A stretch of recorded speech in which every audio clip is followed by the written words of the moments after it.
Et si un jour, alors que ton ventre hurle de faim, que tes enfants pleurent de misère, le diable en personne frappait à ta porte avec un sourire et un festin dans les mains, est-ce que tu l'écouterais? Est-ce que tu le laisserais entrer? Dans le hameau de Bagané, la famine était devenue une tradition. Les puits étaient à sec, les récoltes, rongées par les criquets, et les dirigeants, occupés à compter leurs richesses pendant que les enfants du peuple comptaient les grains de mil dans leurs bols vides. Au cœur de ce chaos, vivait la famille Diallo. Le père, Amadou, un ancien forgeron, n'avait plus de feu depuis des lunes. La mère, Essata, préparait chaque jour une marmite vide, juste pour que les enfants gardent l'illusion qu'un repas arrive. Mais ce jour-là, quelqu'un a frappé à leur porte. 3 coups. Lents, profonds, comme un tambour funèbre. Amadou ouvre.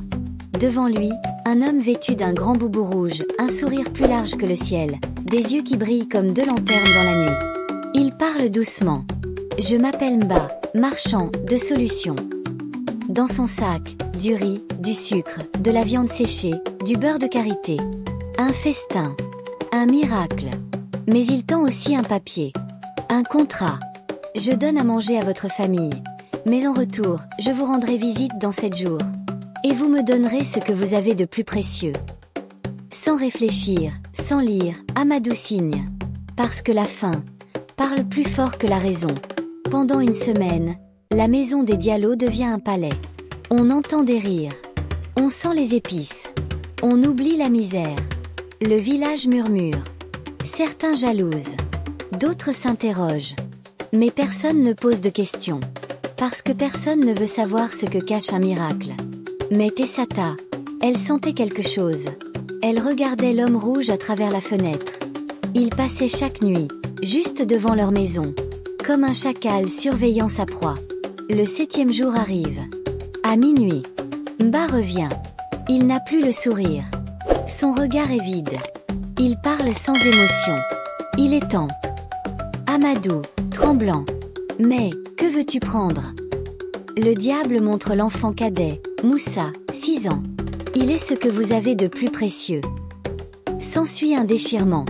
Des larmes. Une mère qui hurle. Un père à genoux. Mais rien n'y fait. Mba disparaît, avec l'enfant. Et un silence froid retombe sur la maison. Les jours suivants, la nourriture pourrit. Les marmites se fissurent. Les murs suintent un liquide noir. Amadou perd la parole. Essata se parle à elle-même. Les autres enfants fuient la maison. Le village entier commence à comprendre. Mais il est trop tard. Les cris de l'enfant volé hantent encore les nuits. On dit que Mba revient chaque année, frapper à une autre porte. Cette histoire n'est pas seulement une légende. C'est une métaphore.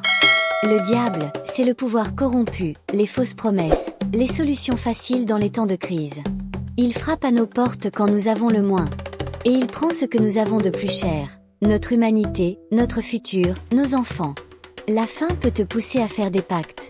Mais n'oublie jamais, ce que tu signes sous la douleur, tu le paieras dans la terreur.